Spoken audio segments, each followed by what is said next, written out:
Okay, so we have a simple scene over here. What we're gonna do is first things first, we need to make sure that our AI tune doesn't have any edges.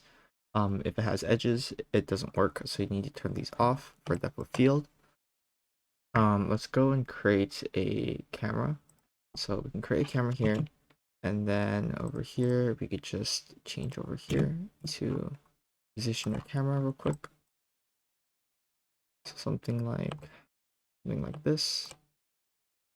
We can show off depth of field by selecting camera.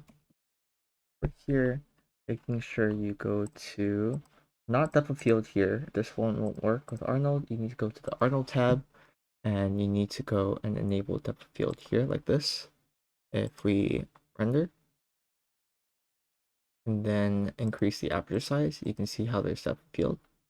And the focus distance is basically the distance in which we want to focus.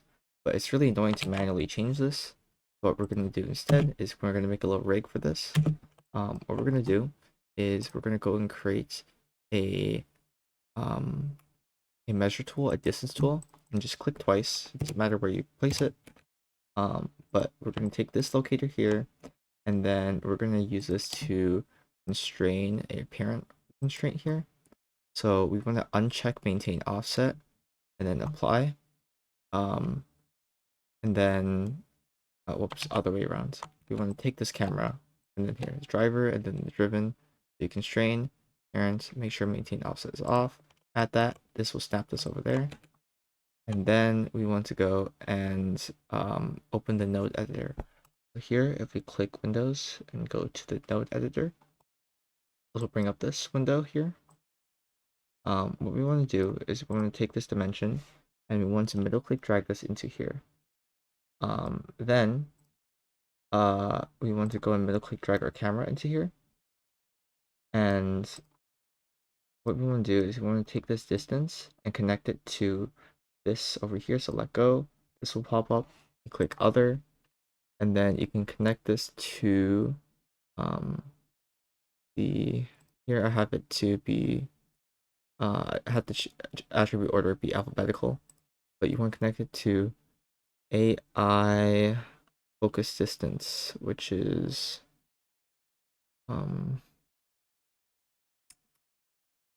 AI focus distance.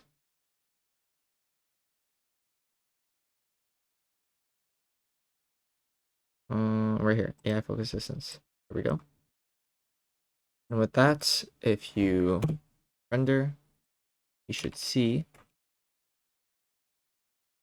that if I move this over here, I can focus on this object like this.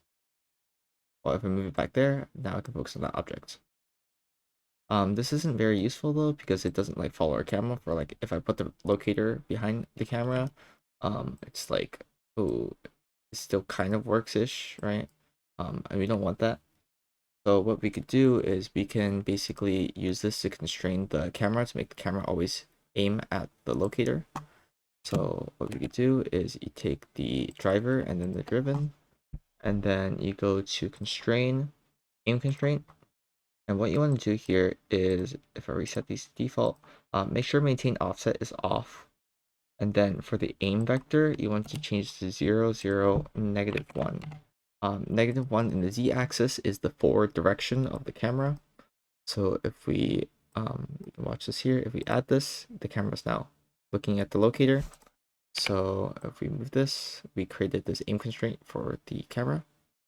So in our render, you can see how if we move this locator, the camera tracks it and also focuses properly. Yeah. That's essentially that. So just for cleanup, I suppose, you can hide this, hide the distance dimension. You can also hide this locator over here. And you can call this like camera aim. Also final camera. And then you just group all these together and final group. There we go. So now you have a pretty good camera rig. Yep, that's about it. Yeah, that's all.